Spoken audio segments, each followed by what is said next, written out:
njala kuduka ko sabudde butono batera amasimu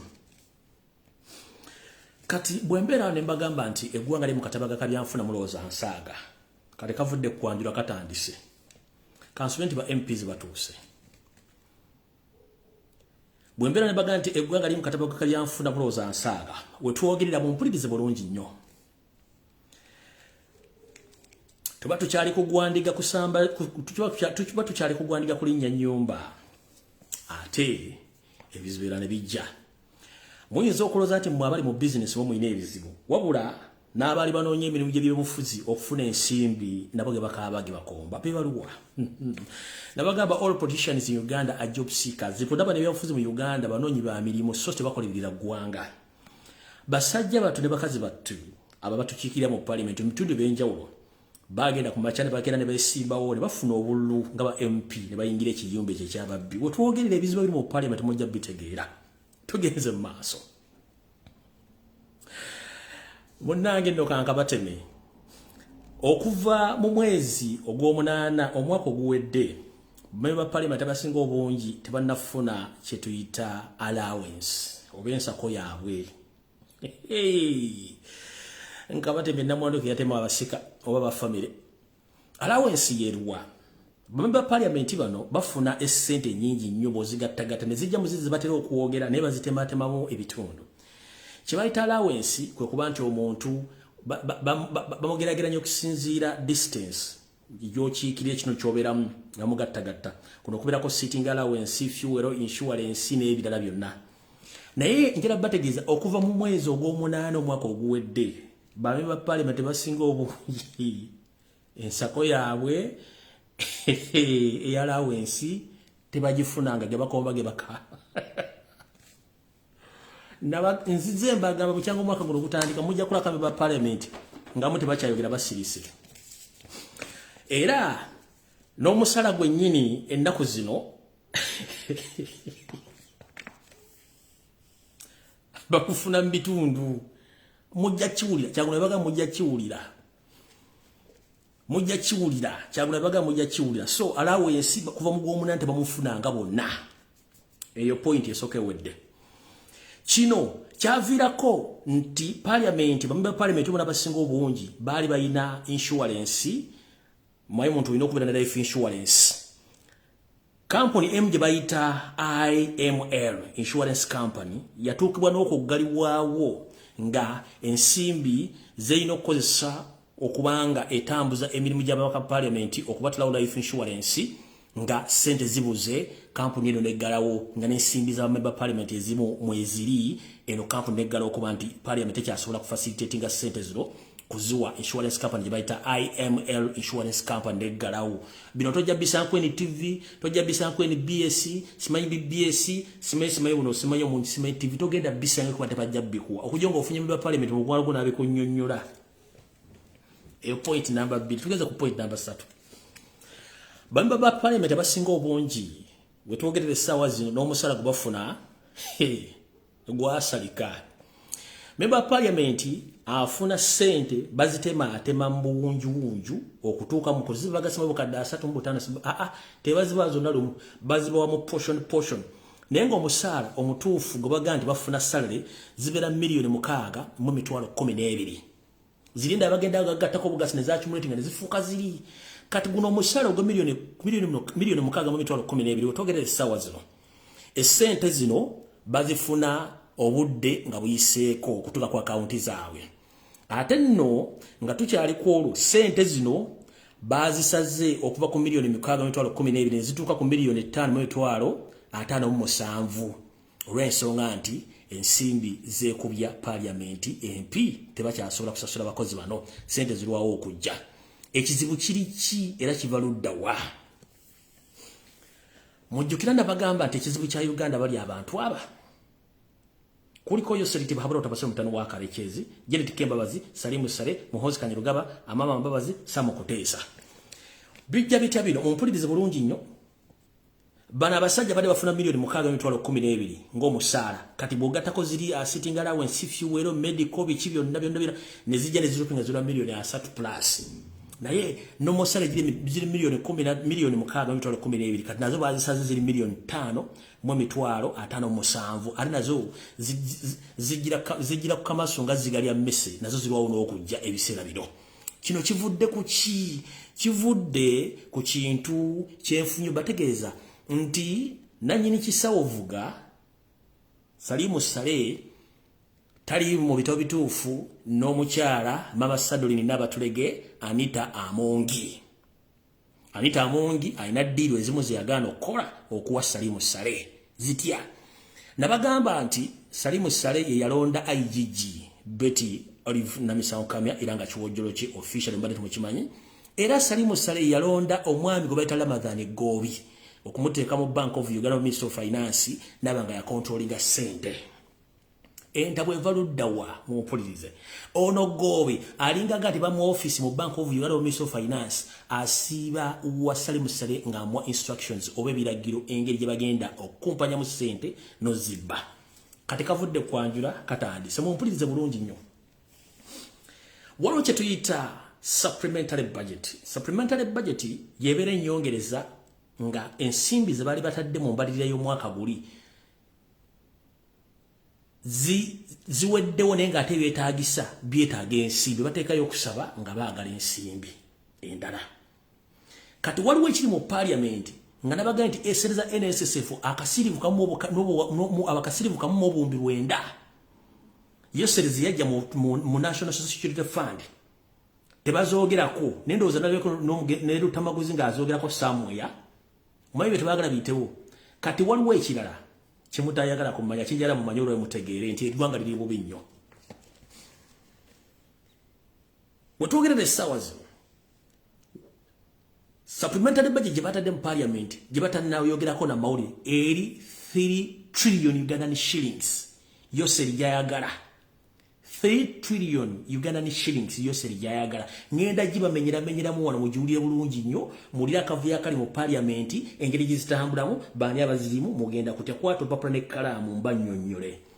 Bino bye biruma bagundi bali kubanga tebalina content nga tebalina information kuba teri agenda gibawa bino byenjogera kati bye biruma abantu bali kubanga tebalina information ne bazimba amatama ne badda bakalula amaaso ng'ente erinnya loole kubanga tebalina information zikabo information wammanvu wanti bandogera wano ku social media tugenze mu maaso. Mu supplementary budget oba nnyongereza eno Salimu Sale y'omu ku kagomba wegoge akali mu supplementary eno tutandise bwe tuti parliament eno Salimu Sale aginamu mukono ebitundu ndoza nkaga bitano ku buli 100. Salimu Sale yasayo okusaba kwe naye nga sinagenda wano Mama Sadolini n'abatulege nakugamba company yiwagendamu yaba mafia adasize business family business tewamanya era bwe bakuba essasi bakuwadde obutwana ofa for God and your country or for God and your stomach kujja kuba ofiiridde bwerere tewamanya kiwali ogendamu. Serving a devil is serving your death. Anita Amongi, serving a devil is serving your death. So automatically you signed your death certificate without knowing. I didn't kugamba previously. The person who's supposed to sit there as the speaker is that gentleman Taiwa, not you. Golia ulikisikirize. You are just occupying someone's seat. So bumulanga Anita Amongi bamukubye byaswa ya fuddo bali kuba bamutute mu galaji mukanika temubuuza. Ayina gye yagali nyaje gava oba gye gava ya sayi. Tugenze mu maaso. Mu supplementary budget ne request eziteekebwa mu parliament Mama Bizigo n'abatulege Anita Amongi ye speaker alina byagaana okukola ebigenda muviirako akasambula. Wetwogerera Salimu Sale ye ng'omuntu si mubbi mu lulunkanyi mulwadde yasaba contract Anita Amongi agimu yasaba contract Anita Amongi n'akakiiko ka parliament bajiwe mutabani wa Salimu Sale gobayita Alexander akandwa nako era omukyalo ono Anita Amongi nakola okunoonyereza nga kampuni eno zizimu ku kampuni zayagala bawe contract oz'okuzimba enguudo mu Uganda yonna. Anita Amongi agenda okunoonyereza nga kampuni eno erimu omukono gwa Salimu Sale era nga yenannyiniyo lwakuba nti akozesa mutabani we era nga company eno era nayo eina sister company jibaita dot service eno nenga baga nti ya muyindi nenga omuyindi era ye Salimu Sale era Anita n'abatulege mama Sadolini n'agamba ogunyanga n'ogufujja I want to sign this contract ya sijajji kuwa ne baddiza kisawo vuga amawulire nti why mama Sadolini yayanga aganyo tuwa sente contract yagano gisayininga olina agambo okay kale no problem ayo point number njala bo point zino tambule bulungi nnyo right oliyao era Salimu Sale yenanyini company empya company eno nga nayo nzimbi bagita Abubeka Construction Company era ngeno nayo nzimbi ya ngudo era Anita Namungi yagana okuwa company eno obuyinza ebitundu 10 ku 10 ebyokola engudo zo mu Uganda. Salimu Sale yali ayagala era naagana ngaga ntukuwa 40% ngate Salimu Sale yaga 100%. Kajira tegeza mu ndaba baba parliament nti company jibaita Abubeka Construction or Abubaka Construction ya Salimu Sale under the supervision of his son Alexander Kwanda Naho and the boss of Dot Services, and that Dot Service company is under also Salimu Sale.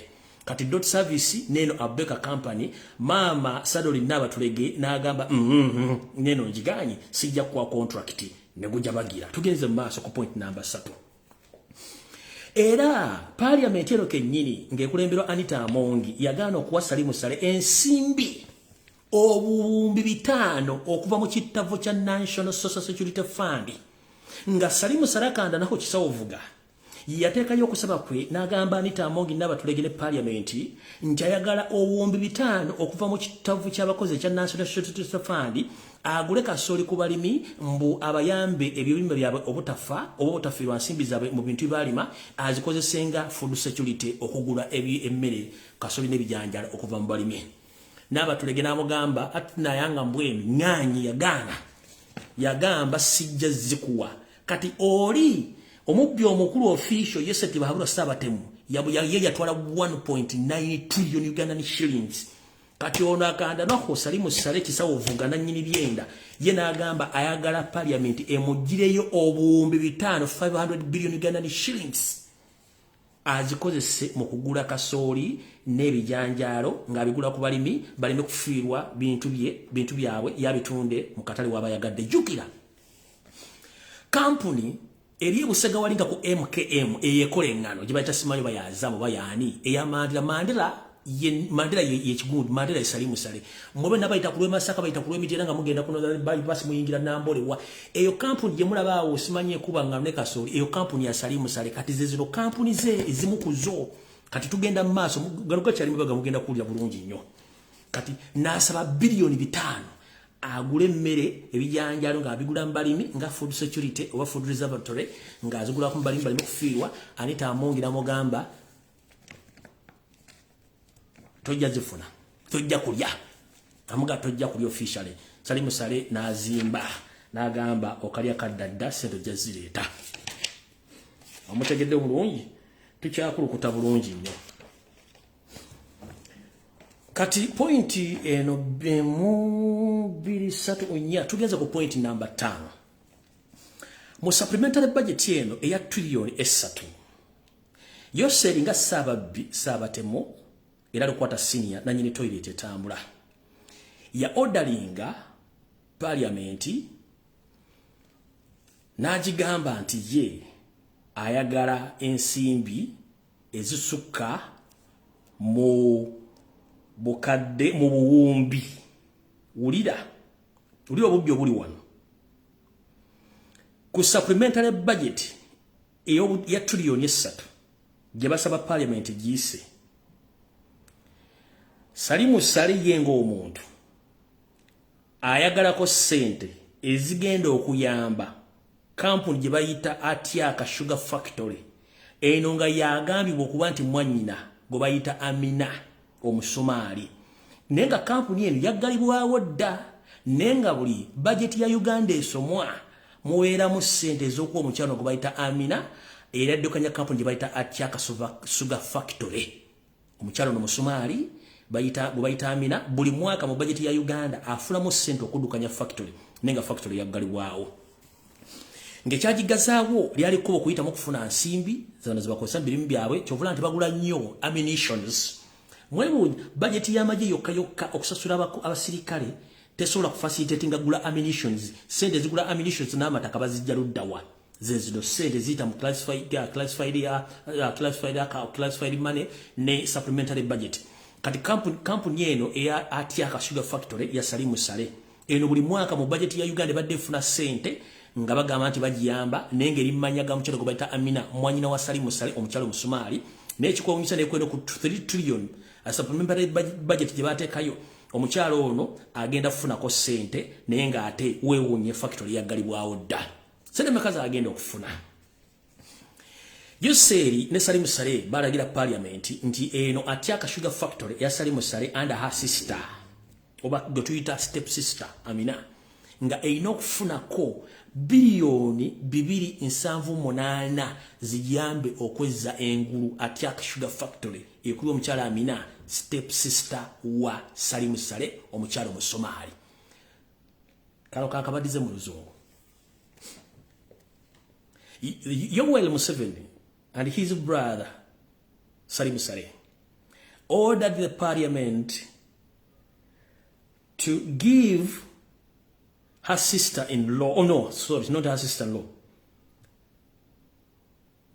to give Salimu Sale's sister, that is Amina, who claimed to be the owner of Atyaka Sugar Factory, 287 billions in the names of Atyaka Sugar Company. But remember, this company closed some time back, but every year, this company has been receiving billions of money under Atyaka Sugar Company, but with the influence of Museveni and his younger brother, Salimu Sale. Kati. Zizimu kusede zigenda okulaga. Ne parliament ekyogerako tebalina bakiteesezaako bakanya baga mabati madinga zino ziyitawo. So tamukitegedde bulungi nnyo. Mweno supplementary gye batadde mu parliament ya 3 trillion. Tebanajyogerako ne rode bayimaze ddo gitematema naye nga ebintu bitambula. Tugenze maaso. Era mu nkola y'emu Museveni ono ng'ayita mu supplementary budget ng'asaba parliament yagambye nti ayagala bakwate obuwumbi 98 eza Uganda baziwe mb'omusiga nsimbi gwe bayita Sudiru Paleria asobole okuddaabiriza Speak Resort Munyonyo Conference Center kubanga Museveni asuubira nti Speak Resort Munyonyo Jemujja katuno egenda kutuuza summit ezimu eziri ku international level nga za ku lukalu lwa Africa. Mujjukire Sudiri y'omu ku bantu baga nti bagagga mu Uganda naye nga si mugagga ssente za gavumenti zabaddeko ebbanga lyonna. Nkiddamu. Museveni under the supplementary budget which he placed in the parliament, he asked the parliament to give 98 billion Ugandan shillings to Sudiri Paleria to renovate Speak Resort Munyonyo Conference Center because Museveni, he expect to be hosting so many summits on the level of international level and African level. So remember, Sudiri is Museveni. So he's asking this money in the name of the Speak Resort Munyonyo, but this money is totally going to be used in other things like purchasing lands for his fellow Rwandese who have been imported from Rwanda, Burundi, and Congo on daily basis. Tugenze maaso ako kabadde bulungi ti ono mwami mu budget eno yagambye nti bakwata obuwumbi 98 baziwe Sudiru Paleria innovating Speak Resort Munyonyo Conference Center mbukubanga Museveni asuula gye bujja katono agenda kuba hostinga summit ez'enjawulo nezino eno Speak Resort Munyonyo bwabanga ya private investor nga ina sente ate lwaki mugiwa sente zino nga siyo Museveni. Tugenze maaso Museveni yagenze maaso ku supplementary budget n'agamba nti ayagala billion 15 nga zino zigenda kozesebwa mu state house Entebbe nga za miscellaneous za bigwate biraze miscellaneous use obuwumbi 15 era n'agenda maaso n'agamba nti ayagala classified budget ya buwumbi 15 nga buno bugenda kuba bwa classified expenditure ba budget era nga nawa state house ne family ye. Tugenze maaso bw'owulira ssente zino zonna zibali mu kusaasanya n'okusaba zikola zitya bazikozesa okujja abanyarwanda Rwanda Burundi Congo okubayingiza mu Uganda babasetolinga mwale muganda Museveni mu kavidiyo akamu bwe mbaga ebintu bino muloza ati nimba nabagamba Queen Elizabeth National Park mu bitundu biri by'amaserengeta bagisalako almost a half and a quarter ettaka ne balisubiza ka abanyarwanda mwale muganda Museveni ng'alunda ente nga mulimu ne zebra obujulizo obumala nti abasajja tebakyajoga kati baweweta buweweese sente zino bazitadde olw'ensonga last week Museveni yafuna amasimu n'okuba nti abantu bamulumbye abanyarwanda be yaleeta mu bitundu ebya Queen Elizabeth National Park nga bagamba sente ze yabasuubiza okuba okubasetolinga tezituukanga nga sente zino mukazi oba namba 3 oba namba 4 Ruth Nankabirwa yazirya era waliwo okwogera ebikukuna ebisongovu mu State House wakati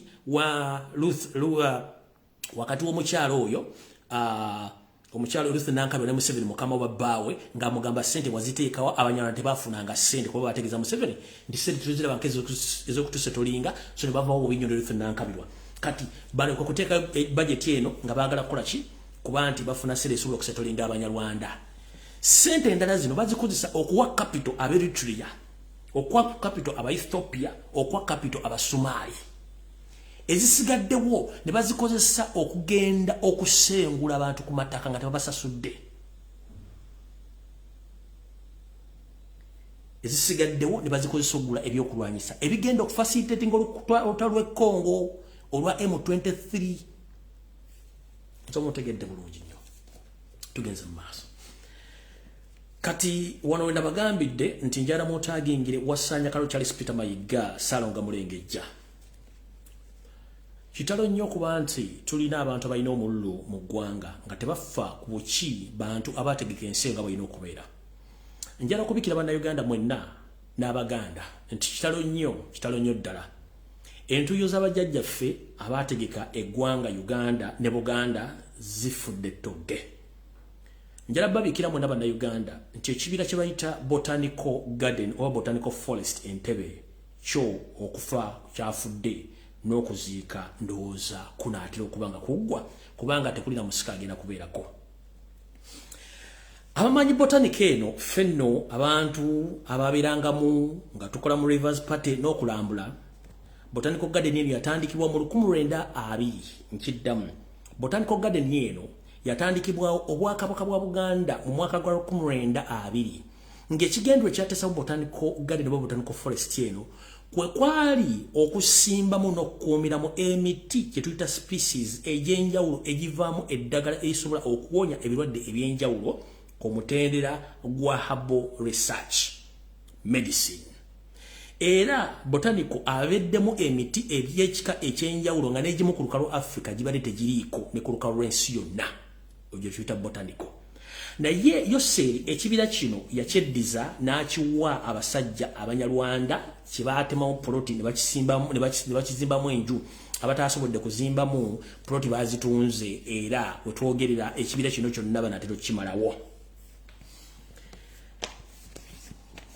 wasanya nga bwali skima bwe yategeera nti Museveni ekibira kino akyeddiza yalumba Yoseri n'amutegeeza nti ekibira ekyo kiri ku ttaka lya Buganda era kyateekebwa purposely for herbal research medicine Museveni agenda okulanga kimutuddemu nga tanakyakikolera yakwata Wasanya n'amuzza mu kolido n'amu ekisawo ky'ensimbi Wasanya n'akikwata n'alinnya emmotoka ye ne yeetoolamu Buganda n'ebyayo n'abiwaayo era ye n'atambula Wasanya Kaloli Charles Peter Gamulengejja we bali nyo balira ddala okuba nti Obuganda obusaanyizaawo nga mufa ensimbi naye kansooke mbajjukize mu katono enensi tekungulwa togikyamako bukyami tuli mu Kabaka mujjukire mu butonde bw'ensi Katonda yatuwa obulamu naye n'atuterawo ebitonde omuli emiti n'omuddo mwe muva omukka gwe tussa ate ffe omukka ogutuvaamu ne gubeezaawo ebibala biri oba ebimera biri nkiddamu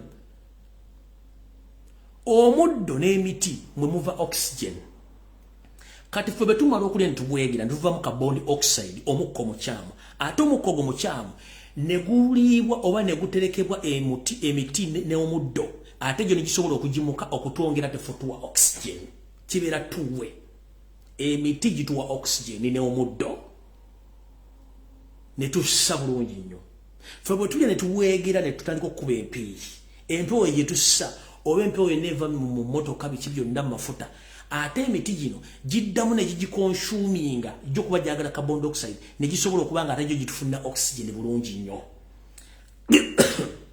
kati bakulu 70% emiti gya Uganda gyonna gisanyiziddwawo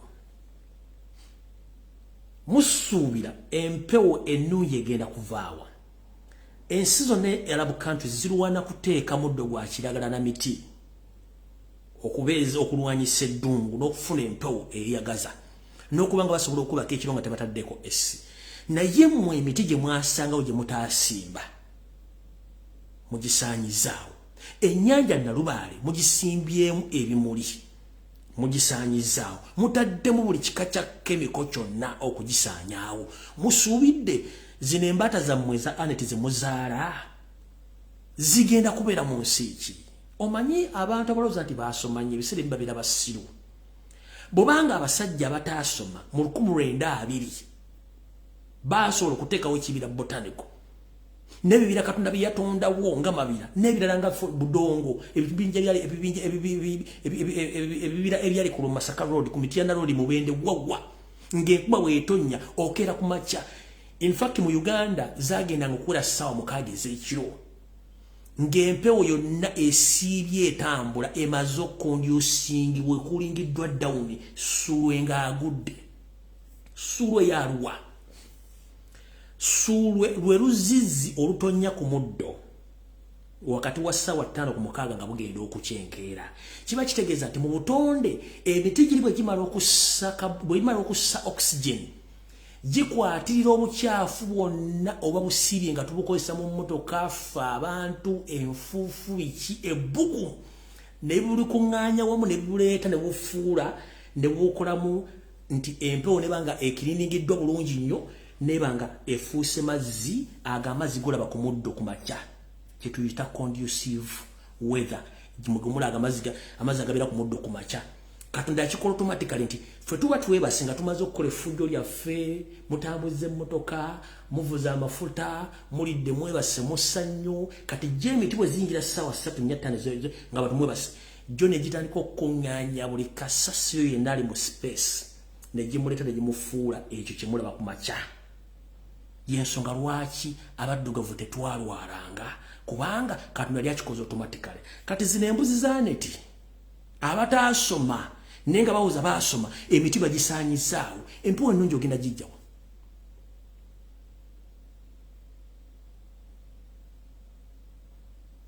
Uganda zizimu ku nsi ezina fresh water ng'omukwata n'omunywa nga tutadde mu ddagala kati ennyanja Victoria ye sapulaaya bwe mba mugenda gitta nga mugisse mugimazeewo mu myaka 10 abanajja nga ffe tetuliiwo bagenda kunywaki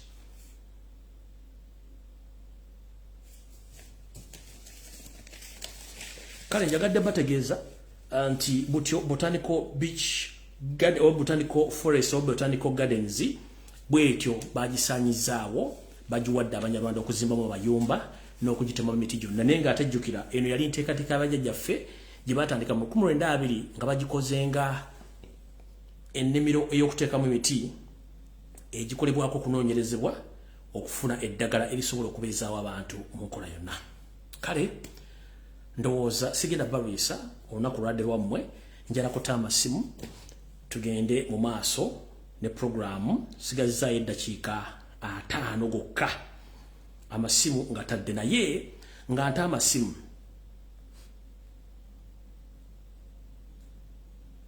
nga nta amasimu saagala muntu asaasaanya ntunga wemula no yogera ensonga z'omubusunga bw'obwagala ne towemula please yogera ensonga zo nga bw'ozogera ne towemula amasimu gatadde naye nga nze njala obebazaako ekintu kimu mwebale nnyo okulwanirira Ssaabasajja Kabaka ebisigadde bitugwe enkoto nze kye nali nnwanira Ssaabasajja kubeera nga mulamu ng'asobola okukwata omuntu mu ngalo ng'asobola okufulumya eddoboozi kubanga twamulabako nga na wano tacha amalusu amira mamire ng'ayambadde kino ekikooko kye bali bamutadde ku maaso musajja ato nga tulaba agenda main objective yakumulaba nga yabadde ng'asobola okukwata omuntu mu ngalo ng'asobola okusoma speech ye yali main objective ebisigadde mperekeze.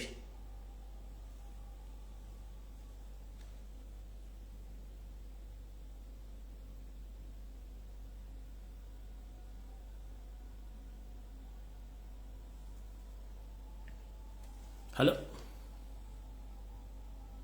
Hello, Mr. Lumbuye. Wanji nyawo. Njebale sibu, webale kutuweereza. Kale nyawo. Webale n'okuwanirira Kabaka waffe, webale emirimu emirungi egyo. Musinga munnange. Era njagala n'okutuusa n'eddoboozi lyange ku Kabaka waffe amazaalibwa amalungi agakulike twongere okumusabira asobole okwongera okuwona n'okubeera nga tumulabako. Newankubadde ng'abo abatamanya ngamba bamufuula bwe batya ate ne batakirabawo ng'ekyensonga. Ekirala Mr. Lumbuye kankubulire mukwano abantu bonna aboogera just ignore. Omanyi kye bayita okubeera indifferent omuntu ate omanyi nti bw'omukolera na indifferent n'obeera na silent alumwana nnyo n'okusinga. No, njagadde tegeeza public nti we are so many in the beginning but where are they? That was my main point. Where are they? Kati abo bw'obuuzayo ekyo kyo kituufu okubuuza question naye ebisigadde abo bonna abakulebe ng'obaleka nga babeeraawo obateeka mu state kakati nkisako n'akalala oba tofuddeyo okay kale bw'oba oyagala batese ndikayogerako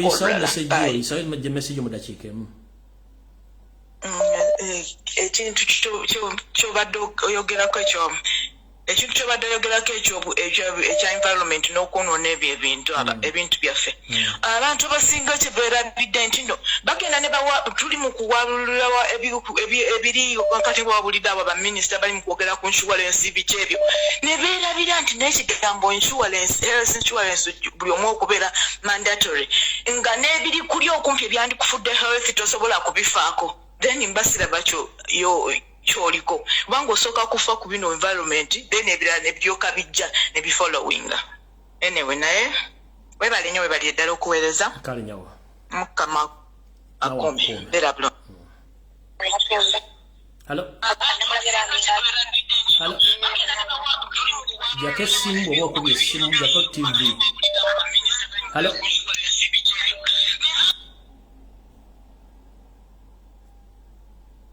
Hello.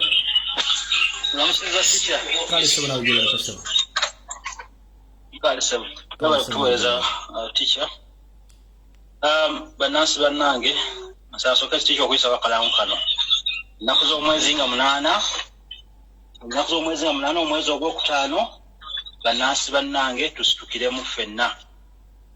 Ennaku z'omwezi 8 omwezi ogwokutaano bannayuganda banne tusituke tubeere nga twenunula ensi yaffe Uganda.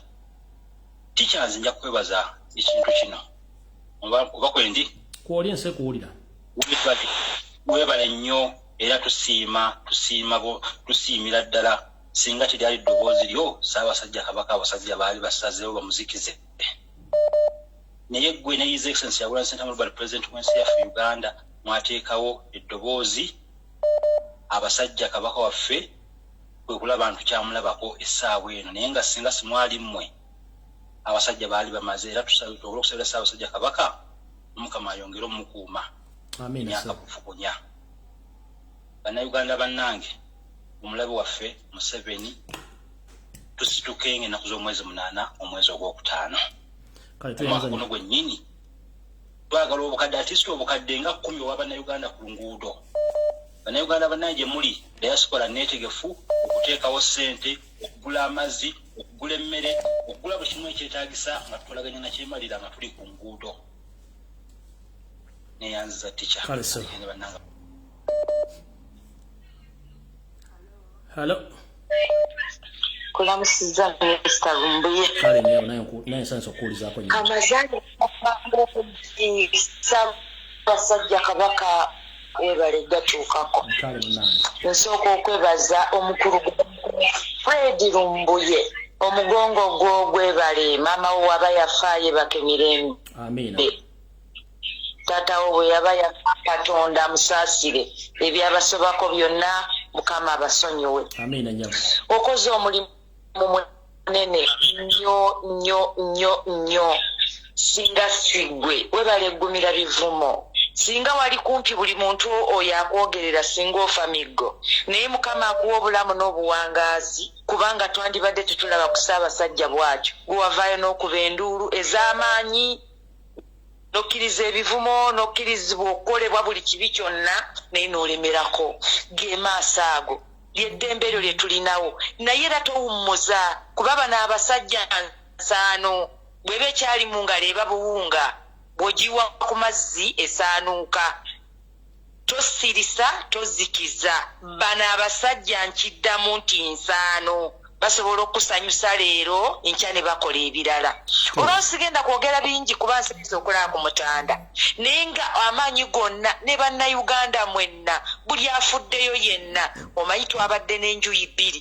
abategeera n'abatategeera neebaza abategeera mwenna abafuddeyo abalwanyi aboogedde abagumidde ensaasi n'ebivumo okusongebwamu okujeregebwa okukolebwa buli kimu kyonna okutuvuma nejjukira Buganda tesosola singa Ssaabasajja Kabaka alina omutima omubi n'abo abatuvuma tebandibadde wano teweerabira nti ye yaleeta ne Houston tulabahula sinaye tulabahula kajekyezi nanyini toyireti singa ali asosola singa taliiwo wano naye neebaza Katonda omulungi omulamu nti bwe nalabe ku maaso mbira ng'amaaso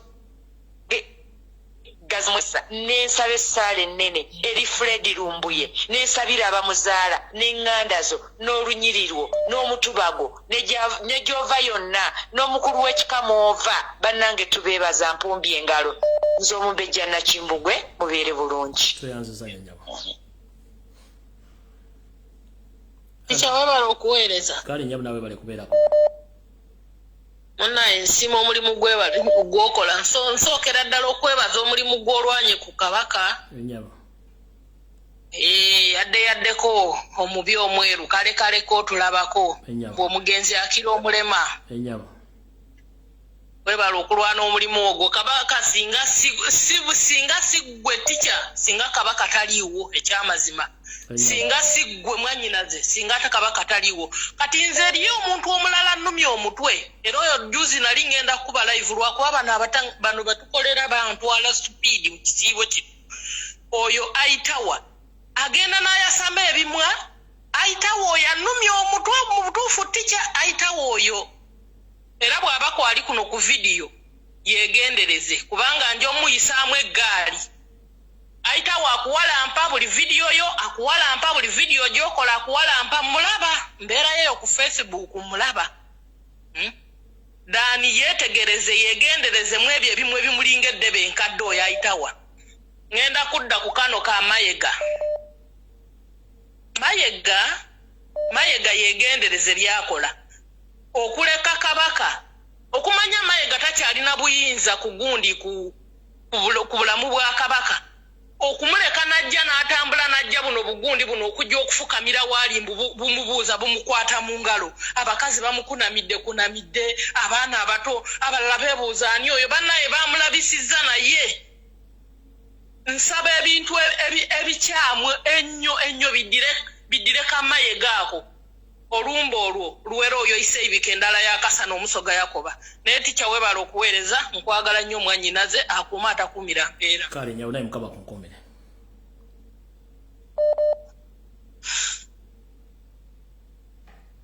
Hello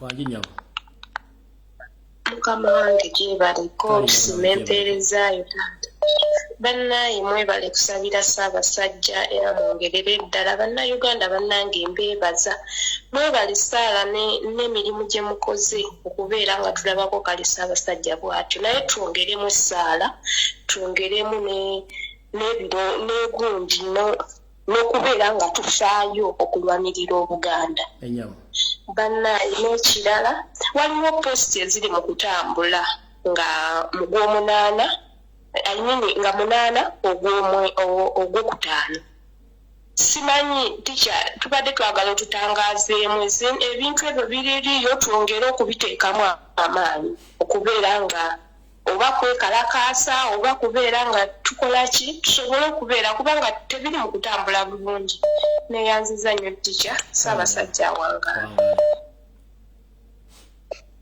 Hello. Assalamu alaikum warahmatullahi wabarakatuh. Wa alaikum assalam hajat kibali ko nyabo. Kale mukwano tusanyisa okuwuliza Dr. Lumbuye Fred. Kale nyabo isawo ebigambo bitugende. Twebaza nnyo Allah okubanga akutukuumidde ate era ne tukwebaza emirimu emirungi gy'okolera eggwanga lyaffe Uganda ne Buganda atiraki. Nyabo.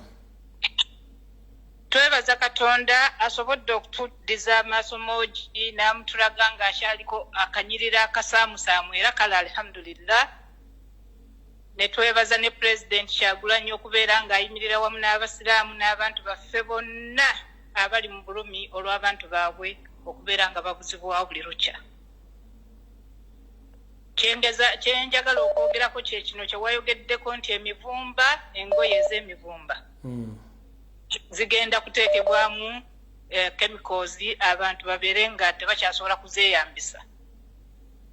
Tulaga waddala omuntu omunaku anaakola atya atalina ssente zigenda kugula lugoye lupya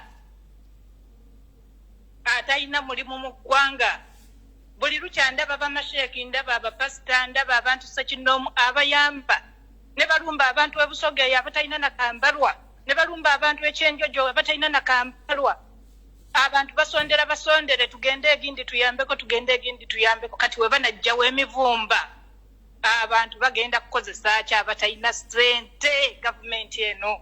Lwaki tebiyambako ku bantu ba wansi? Lwaki tebatusaasira? Hello. Hello. Hello. Wangi nyabo. Oh, sorry. Ndi mukubano ku kigundi ya Tisha Lumbuye. Oli kula hivi. Ade manyira. Oh, Tisha Lumbuye nkulamusiza mukama wange. Kale nyabo. Muna ensonga enkubisizza webale nnyo emirimu gy'otuweereza. Nyabo. Naye ensonga eriwo ab'amafumbe ekigwa ky'ab'amafumbe ge bakaaba ge bakomba.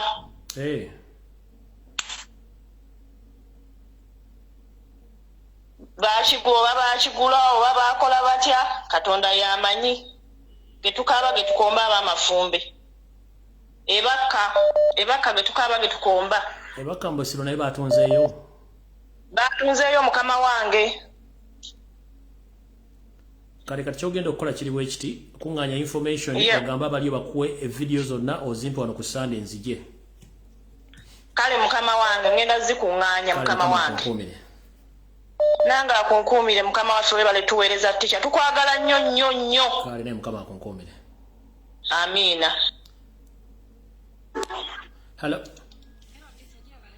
Kale Ticha bulamu bugamba ki? Ticha nga bulamu bulungi.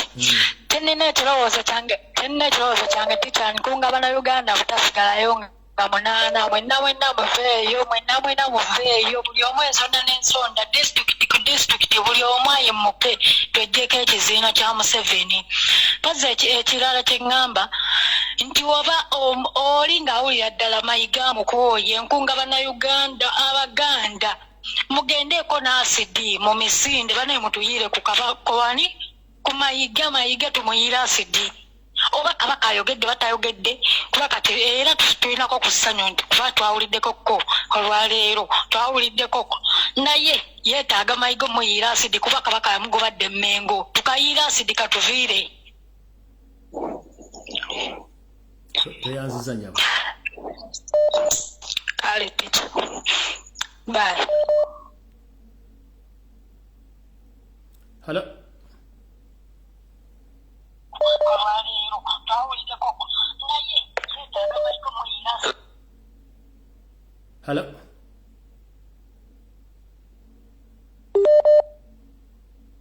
Hello. Lumbuye webale okuweereza sebo. Nawe nawe bali kubeerako. Kale sebo tusimanye empeerezaayo sebo. Nkale nyama. Sebo nze ndijja kwogera Busoga ndi mukyalo Musoga ow'ekaliro nze bandeeta Mumbedda Maureen nsuubira ba Brenda Mudumi ba Kamale baani bandidi ku Facebook beebaza beebale kufaayo okuba nga bapostinga ebifaananyi bya Kabaka era tuweebaza weebale tuyiwira omubiri nze ndi Mumbedda aye nenda ino Obwakabaka kubanga Obwakabaka n'obwasooka okwida dde n'Obwakyabazinga bwakola ki bwona bwaida nkwebaza omulimu gw'okoze omulungi ng'ogwo era tusaba Mukama akutukuumire aye nakwedde omwezi nga 8 ogw'okutaano Abanayuganda mwena musituke abeekaliro abeiganga abeekamuli mwena abasoga musituke kubanga ebisoga ife tuli bubi sebo baba we bali kutuweereza mwe bali kuyowa omubiri olwa Kabaka waife omubwati kale Mukama akunkuumire. Amina. Hello. Sebo. Minesa Lumbuye jebale ko sebo. Nkale sebo nawe jebale ko sebo. Kale nze misatane badde ngamba webale mirimu gy'okola sebo. Sebo. Badde nsaba oleme kuzikiza kuba by'okola bayinza okuba tebasiima bonna. Naye tokola kintu ng'oyagala kusanyusa muntu kola ekintu ky'owulira gwe kyoyagala mu mutima gwo. Asinga nali nsanyusa singa navaako dda kuno kubanga nze njogera bintu bibatagala kuwulira byenjogera ne bibanyeeza byenjagala nebikola omulamwa. Omusajja yatugamba bitalina makulu tobiwa makulu. Era sibiwa makulu. Abanakuwalamba bonna baleke bali ku byabwe. Gwekola ky'oteekeddwa okukola naye ffe tusiima okugoberera ebbanga bagamba tesigezanga okukuba naye nga ndi mugoberezi ondo zagenda myaka ndowooza 2 tugobererako. Kale sigala ng'olemezaamu muganda wange simanya. Hello teacher. Wangi nyabo. Nkutumiddeko se Mukama wange. Amina nyabo. Kati nze ndi Musoga zena ndi kwenda kubisa wano obubaka bwange. Uganda wetu se tulina okukyusa slogan gye tuli kwenda okukyusa mu Uganda ey'okutola kuna kyemalira ani eye for ani eye. Nze era ekyo ekirowoozo kyange kiri kujja ku basirikale. Omusirikale watolayo obweni nakuba omwana tiyagaso oba nakuba omuntu yena ASAS kamera niddi mugema obulungi tusaba abantu abagenya ekifaananyi ekyo mu kigaziyo mukite ku social media famire ye yonna bagirumbe wona weeri bayitemu omuntu niwe abamulala kuba tukindi nti abo abasirikale bonna balina families mwedi bava ate ddona tibagitwala mu barracks gye basula babayo nagu famire butini edisinga disigala nife mu byalo kati omusirikale atunuza muntu wa bulindo emundu namukuba mu batiyagase obaki Bannayuganda ndi bakunga. It is time for an eye tukoye idogo lya Museveni tukoye idogo lya Muhozi lyona tulikoye ndi kubasaba Bannayuganda tukyuse slogan an eye for an eye tikyawera abane yanziza sebo. Kale nyama. Hello. Hello.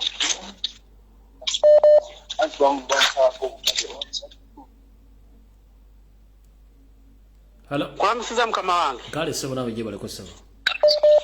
Webale kuweereza.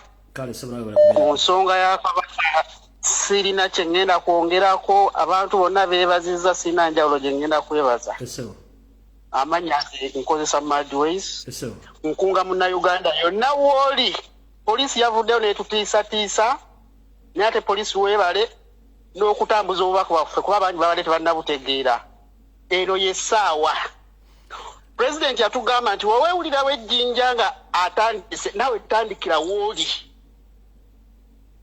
Twabagamba musigale waka ne mugaana ne mulumba ebibuga kaakati bagenda basanga waka musituke muve waka ffenna. Eno y'essaawa ey'okulwanirira eddembe lyaffe. Eno y'essaawa ey'okukyusa obukulembeze. Eno y'essaawa wonna wooli gwe bw'owulirawo ejjinja nga atandise gwe wooli naye woba otandikira. Weebale nnyo weebale ddala Mukama wange. Kale wa Luganda. Hello. Hello. Hello. Hello. Sebo.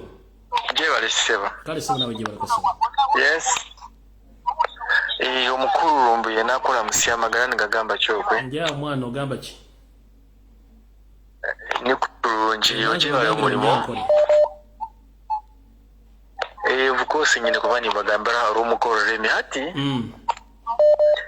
Nyenshonge yandeeta na nyenda message yokubanza nyine ebintu bije binakubasa kuba nikugambira ko begishaha abana bamwe tebakumanya ngo enshonga yokununu lihanga netwata utuna nk'abana Uganda aho mwene bashubira kugira ngo kiriya harakabire muba kiriya group mu y'abantu bakwenda ecukacuko mu Uganda. So ekinaninjira danjanti abana Uganda bona buli omwe hari all corners. By the way kinsasire munonga kurangu akurura kunga bakakazoka bakamatera konkana ninjira ati atakatisatisibwa aba bantu just bali akumwereka kugenda ngo abantu batine bereke ngo uko like ataka kayo abantu bayitwa bakunda abantu bona bali mu cyaro libene cyuka cyo kuba abantu bona bali akubona bono ko mu cyaro Stufacho.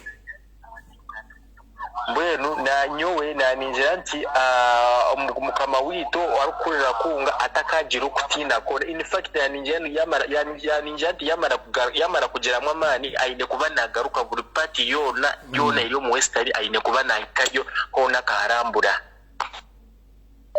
okuba twine kuba ntugazia ubuhagizi witu buri mwanya gona buri side yo burataka gumaho tukahunama twaza kuza kugira ngo tuzakuna ababashira reka ngambe bo mamanyangu gishorode bari pressure mamanyangu abantu barukire abantu naboro abantu bamanyire plan zabo since 1981 ogo mushijane bamanya sone bamucengaje nawe bakumwagira tebakimwagira sone bamucenga ne bamucenga bamanya munonga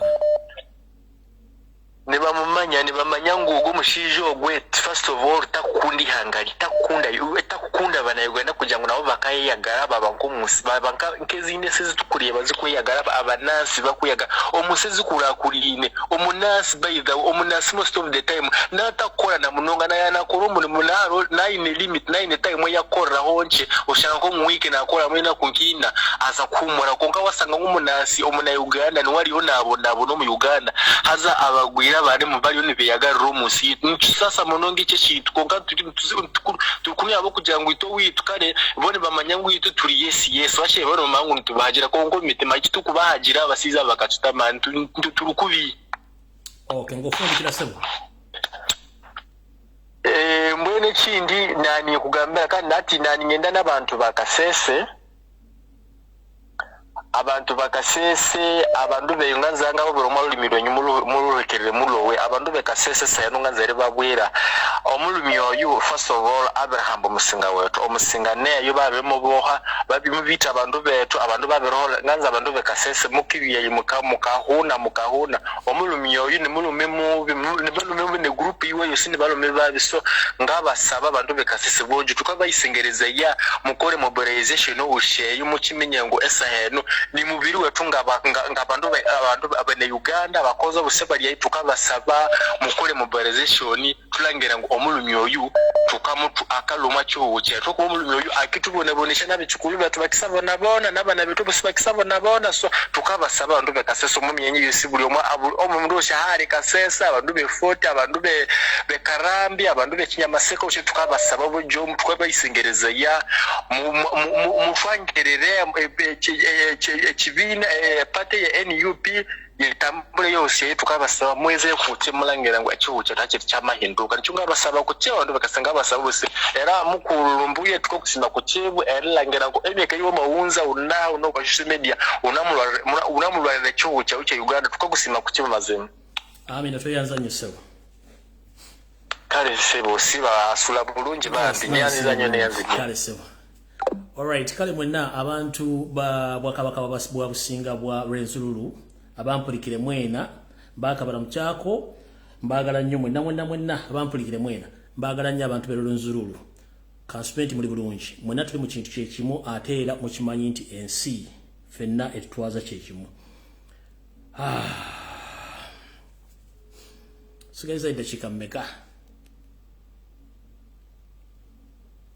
sebo omukulu Lunda kyakumye ekuyegezi kyankubira endulu obugambo otya ssebo mpola ka program ko lwaleero kebale nkamaliriza baddeko mpola kanaatera okuggwa zasembyeyo abantu bakyakuba nkuwadde dakiika 3 isawo message tugende okay kakati munnange Peter Mayiga nze kanzije wano mbuka kanzije wano Mengo Peter Mayiga onako lugenda ku kyalumu ogenda kweyiwa amanda mu ekisooka simanyowa video ya Bob Wine ogirabye jataddeyo ng'akunga abantu kugenda okudduka n'ogula t-shirts bazimaleyo ekyo kye tuyita omwoyo gwa Buganda ogutafa omanyi abantu abamu tebaawula bino kubeera nga njagala nnyo Ssaabasajja Kabaka n'omwoyo gwa Buganda ogutafa kati ogwo gwe mwoyo gwa Buganda ogutafa nti Peter Mayiga mu byonna bye wakoze n'oteekateeka ogwo omukolo ogufudde scientific nti joli tukyalina covid musobole okubeera nti mukuba Bobi Wine ekikono aleme okubeera nti atuuka Ssaabasajja Kabaka waali yafuuka icon figure ye muntu gwotayinza kubuza abantu muntu mukulu alina okubeera abantu ku mikolo egy'enjawulo nga kyamaanyi mukulu kuba mwana wa munda naye ssebo yaddidde ne bakola invitation ebyekiyaayi kuva ddi kale bu invitation ziwalingawo etanga emikolo gya Ssaabasajja bitutikirirwa naye abantu bajjanga mu bungi okujjukula Kabaka waabwe era abantu nga Bobi Wine bajjanga naye ssebo baamukubye ekikono ne batuleetera abaana abayimbi simanyi be baani abo bammalamu bana ebintu ebiswaza obuswaza kubanga edda abaana beteekateekanga sikulu kwaya zizijjawulo nga basobola okuyimbira Ssaabasajja Kabaka ennyimba ennungi eziwesa Obuganda ekitiibwa abayimbi nga bamisa Kisebaga bawalukaga abayimbi nga Bobi Wine abalina ennyimba ennungi eziwaana Kabaka n'Obuganda naye n'otuleetera ono omusajja ono naye naali awo tategeera na byayogera ate bwabuzaabuza palapalanya ebintu byakiyungwe kwegamba ne batusiwaliza ddala bwe bati balowooza nti fena tuli basirusiru Peter Mayiga bye wakoze tubimanyi tubiraba ekirala vuga pulojekiti ya muwoozi wo omutwale Mengo obadde okimanyi musomesa muwoozi yeetuuma erinnya ly'Oluganda yani naye ndyerabidde naye nga nja kuddayo mabega ku Twitter nagenda mu Twitter ndikebere okay tuyanzanye ssebo yeetuuma erinnya Egganda naye nga be batumalawo naye tumulabula aleete Mayiga we aleete muwoozi we tujja kgenda bbeya nako tugenda sibuka empisa kale ssebo tuyanzanye ssebo akuume ssebo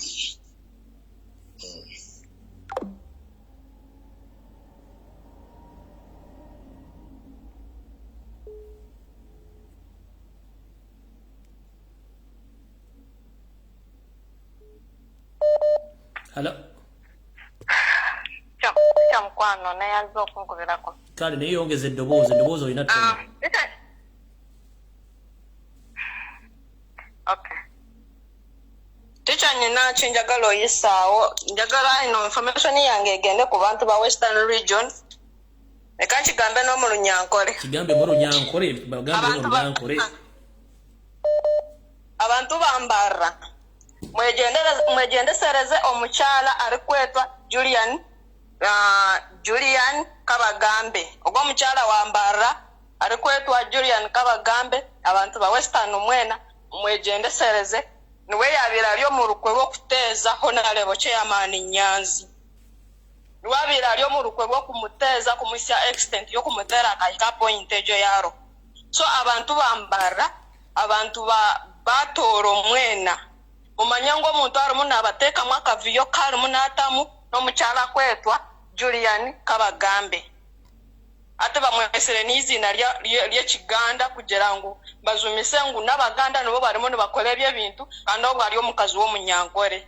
bamweta Julian Kabagambe wali omurukwe rw'okuteeza abantu ba NUP abali amuramwa era niwabera ali omurukwe rw'okuteeza Honorable Chairman Nyanzi era ogwo omukyala y'omulamu era ebere mumanye ngu niwali omurukwe orwi so ninsaba SG witu please ogwo omukyala mumwiye komiti yanyu ebyo byalumu atakagaruka n'ekitebe kya Kamocha omukyala kwetwa Kabagambe Julian niwali omurukwe rw'okuteeza abantu abali omu struggle y'okuhindura ihanga. Thank you so much. Thank you very much for calling. Okay. Ndoza mutegedde omukyala mu lunyankolero agambye ategeeza abakulembeze ba National Platform ku kitebe kyayo e Kamocha nti waliwo omukyala gwe bayita Julian Kabagambe omukyala oyo kigamba nti bwe kubadde mu lukwe olwatusiza obulabe ku Chairman Nyanzi Chairman wakunga mu ggwanga lyonna so tabanga abirimbikamu banga nti alina erinnya ery'Ekiganda lyeyita so yagadde okutegeeza abantu b'Embala mwenna ne West mutegeere nti omukyala oyo yeyita Julian Kabagambe mulabe wa ggwanga akolera state era yabadde mu lukwe olw'okwagala okuba Chairman Nyanzi omutta ndowooza mutegedde nti ennimi singo zonna zimayina olumuzi ne mukwogeramu so yembera gye tuli mu ennimi zonna tulina ziyiga tube nti oline bw'aba akugeya omuyiga oba agenda kukulya ng'otegeera nti oli agenda kundya n'osooka n'obinyeka mu nsuwa ng'obudde bukyali so muyige ennimi nnyingi nnyo tusobole okuba nga tulwanyisa abantu bano mu ngeri emu eba esoboka kale ndowooza nsigazaayo abakubi ndakumala okola eddakiika ze tusigazaayo tusigaza eddakiika 10 zokka njagalamu abantu abakuba tusigaza eddakiika 10 njagalamu abantu 5 then tulyoke tugale programu eno tugende tukole ebirala muza mukitegedde bulungi ennimi zonna tuzimanyi Saabakonjo mwe namba tumiddeko nnyo mbaagala nnyo mwe Naabakonjo gye muli mwebale kuba nti mwagala ensi yammwe. Hello? Sebo? Hello? Sebo? Sebo Director of Studies nkutumiddeko nnyo abana Uganda bonna. Nange bwente Sebo.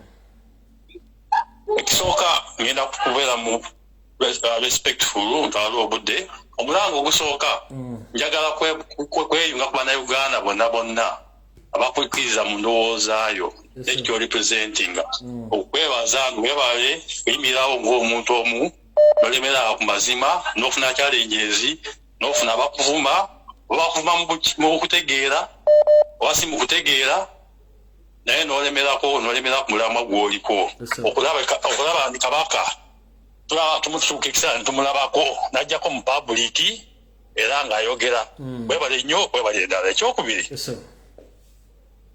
njagala kwatira bana Uganda n'okusindika message eno abakulembeze His Excellency recent yasinkanako abakungu abamu emakage mu State House Magere n'asindika obubaka n'agamba buli omu agezeeko okutuusa obubaka bwe ng'atandikira ku abo bennyini abaali awo mu bantu bonna abana Uganda gwawuliddeko n'oli atawuliddeko musharinge message eyo mukunge abana Uganda nti nno mulimu gwe tuliko gwakujjako nakyemalira nti era yasindikako n'obubaka obulala n'agamba nti omuliranga abaana b'ejjinja ng'abaana b'eirinda bazuukike abaana b'ekaliro nga bazuukire abaana b'ekasese nga bazuukire abaana b'ekamuli mwena temubeeranga eyo ne mulowooza nti bali ku katemba tuli ku mulimu gwa kwenunula akasemberayo ddala njagala okwebaza abantu ababaddewo okuva from beginning nga era bakyalemera ku mulamwa nga tebakyusanga era tebeekwasa babeera consistency sijagenda kumenya amanya gaabwe kuba eri abamu abatebeera mu public njagala kubebaza nnyo naye nga munaana ogwokutaano mulanga ndowooza muli guwulira nemuliranga abaana b'e Masaka abaana b'e Kasese nga bazuukuse abaana b'Ebusoga abaana b'Ekaliro muzuukuke buli omu Uganda yonoona abaana ba Arua muzuukuke ebyo ebyange nkutumiddeko a big salute webale kuweereza ggwanga webale nnyo tweyanzanyisa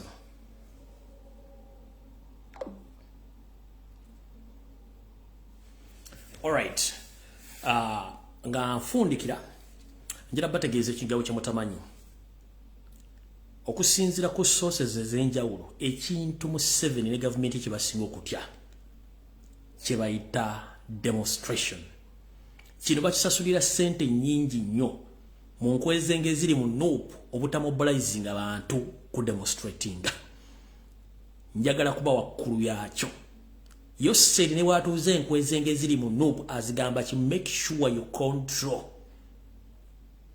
people so that they can demonstrate. Nkiddemu badete mu kimanyi. Mu meeting ebiseera bisinga yo said zatuuza n'enkwezenge zitulimu. Kuba waliwo information gye nagaana ofulumya n'enjita n'enjirekale nawe nyina giteeka. Yabagamba making. That's why nti ba MP ba national platform batono nnyo bagamba nti tuwekalakase kubanga bakimanyi Museveni kyasiba bagamba make sure you control people not to come out on the street to demonstrate kyebasinga okutya.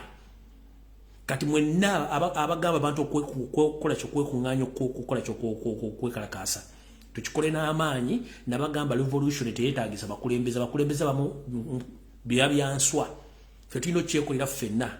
Revolution ebejja esigala y'abantu si aba MP si aba councillor si aba chairman ne C5 kubanga abantu bagula bangu nnyo okubanga tebakola ki okubanga tebayisaamu maloboozi g'abantu. So njala bategeeza nti omusajja ekintu kyasinga okutya kwe kuba ntayagala abantu ba demonstrating. Ekyo mukitegedde bulungi nnyo. Yensongola ki tewali MP asobola kyogerako tewali MP asobola kikuba muli kuba Museveni kyasinga okutya. Ekyo mukitegedde. Ekirala nga mmaliriza. Njala ko bazannyira bannayuganda nga nfundikira mwenna basobodde okubeerawo mu ngeri emu oba endala nga mulwana entalo gyesiri nga neebasibwa nga mpomodde mulemba siriiwo mubali nnyo mubalira eddala sinze nzekka akola omulimu guno mukola ne mukola counter attack ku information gye banteekako na biki mubali nnyo mubalira eddala kubanga sina gwe nsasula mukikola ku lwaggwanga mubali nnyo mubalira eddala kubanga nkimanyi nti abantu bangi nnyo bali basuubira nti Lumbuye ajja kusirika nga bo nesisirika. Bantu bangi balowooza nti olw'okuba nti bannumba nnyo information y'ebulange Mmengo nja givaako n'eŋŋaano givaako. Naye ndowooza bagamba nti buli muntu alemerako yafunamu. Nze results ezange ze nali noonya since natandika program ebimuli Mbulange Mmengo mwazirabyeko bulungi nnyo. Kati bonna abadde bawujja obunyama nga baleekaana biki nze kye nali njagala nakifunye bannayuganda kye bali baagala bakifunye kwekola kusanyira Ssaabasajja Kabaka ng'atuddeko asobola okukwata muntu mu ngalo n'amunyweza n'azinyiga n'aziwulira nti ye ng'ayogera kyekikulu kya byonna. Kale mwenna abadde balima empindi ku mabega byonna mubala biseera ng'akunamira bizibe kuba ne bona omukunamira munnange tasobola kukulaba era oba onyigira mu nzikiza nga gwe anyigidde mu nzikiza teyagenda kukulaba. So mwenna njagala obebaza omulundi ogusembayo mwebali nnyo mubalire ddala ku submission eno ate tukyaliwo kino kikyali kituuza. Tunoonya obulamu bwa Ssaabasajja Kabaka okubanga weebuli which is okay right now. Tunoonya obulamu bwa Kyabazinga wa Busoga okubanga weebuli that is okay. Tunoonya obulamu bwa Mukama wa Tooro nga nabwo weebuli, Omukama wa Bunyoro nga nabwo weebuli. Tunoonya okuba nti Kabaka wa Rwenzululu Charles Wesley Mumbere wonna wali tumonitalinga okubanga waali mu busibe bwalimu. Tumonitalinga omugabe w'obwankole bwa nkole yonna gyali tumonitalinga as one monitoringa manye kye kimukwatako na buli kimu. So nakyo tukyagala nnyo kubanga bano the key factors mu Uganda we batali Munyarwanda agenda tusaanyaawo. So kati mulaba nga nkola program nagikola genuinely oba nagikola purpose nga yakutaasa Bwakabaka okuwetolodde Uganda. Abantu abamu tebakimanya enkwezenge tezakimanya ate nga tebakimanyi nti politics atandikira mu ba traditional leaders. That's why they are called traditional leaders. Whoever leads people has power to say in Uganda. Beba bayita leaders. So goboga nti ate nkola video sima ziri pale ku bya struggle. No. These are called traditional leaders. Abasobola okugamba nti kino kiberere kiba. Museveni kyava amanya nti alina obbajjawo asobola okuyisaawo. Gensobola kina kola program eno. Nga ku TV Uganda teriko, ku radio ziriko, ku social media teziriko n'engikola program ebimuli Mbulange Mmengo for the good 5 years consecutively nga weeri. Kubanga namu waita musobola gikola n'engikola na weeri. That means nze mbaddewo ku lw'obulamu bwa Kabaka, mubadde ku lw'obulamu bwa Kabaka abavumye bakoze ki? That is nothing as long as the mission completed. Kabaka waali mu mulabyeko yazze n'atuula. I salute you. Ebisigadde bimere byambwa. Kubanga nabaga nti abasinga obungi bali amakombo. Era malembo tezibaluma bigere kubanga malembo eriwo kulya magumba mmere esigadde. So bali nnyo kulwana, bali nnyo kola buli kimu ekisoboka. Tujja kusinkana probably ndoza ku Sunday